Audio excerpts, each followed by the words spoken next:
সংযুক্ত আরব আমিরাতের বিপক্ষে সিরিজ হারায় মাঠ থেকে মাঠের বাইরে সর্বত্র অভিমানী বাংলার ক্রিকেট প্রেমীরা। বড় স্বপ্ন নিয়ে খেলা দেখতে গিয়ে হতাশ হওয়ায় মাঠেই দর্শকরা ক্ষোভ ঝেড়েছেন শামীম পাটোয়ারি, তানজিম সাকিবদের ওপর। সংযুক্ত আরব আমিরাতের বিপক্ষে অপ্রত্যাশিত সিরিজ পরাজয়ের হতাশা আর ক্ষোভে ফুঁসছে বাংলার ক্রিকেট প্রেমীরা। আমিরাতে প্রায় 10 লাখ প্রবাসী বাংলাদেশি রয়েছে। তাদের অনেকেই বড় স্বপ্ন আর বিশ্বাস নিয়ে স্টেডিয়ামে ভিড় করেছিলেন দলকে সমর্থন দিতে, প্রিয় দলের জন্য শারজা গ্যালারি থেকে গলা ফাটাতে। কিন্তু বাংলাদেশ দলে হতশ্রী পারফরমেন্স ব্যথিত করেছে ক্রিকেট প্রেমীদের। তার প্রতিক্রিয়া মাঠেই দিয়েছেন সমর্থকরা। শামীম, তানজিম সাকিবদের দেখে ভুয়া ভুয়া স্লোগানে নিজেদের ক্ষোভ অভিমান উগরে দিয়েছেন।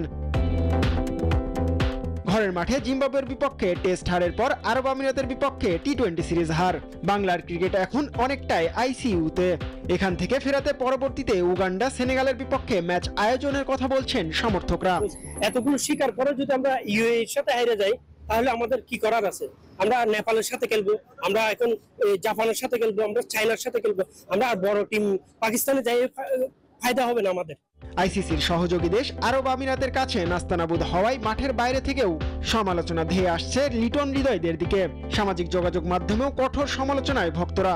বিসিবির ফেসবুক পেজেও সমর্থকরা হাসি ঠাট্টায় মেতেছেন বাংলাদেশ দলের পারফরমেন্স দেখে। ক্রিকেটারদের দেশপ্রেম নিয়ে প্রশ্ন রয়েছে ভক্ত সমর্থকদের। ক্রিকেট মাঠে খেলোয়াড়দের কতটুকু নিবেদিত প্রাণ রয়েছে, কিংবা শুধুই জাতীয় দল আর টাকার জন্যই খেলেন বলছেন অনেক সমর্থকরা। লিটন জাকেরদের এই ব্যর্থতার দায় কে নেবে? ক্রিকেটার, নির্বাচক নাকি বোর্ড? এমনটাও জানতে চান বাংলার ক্রিকেট ভক্তরা। জিহাদ আল হাসান, নিউজ 24।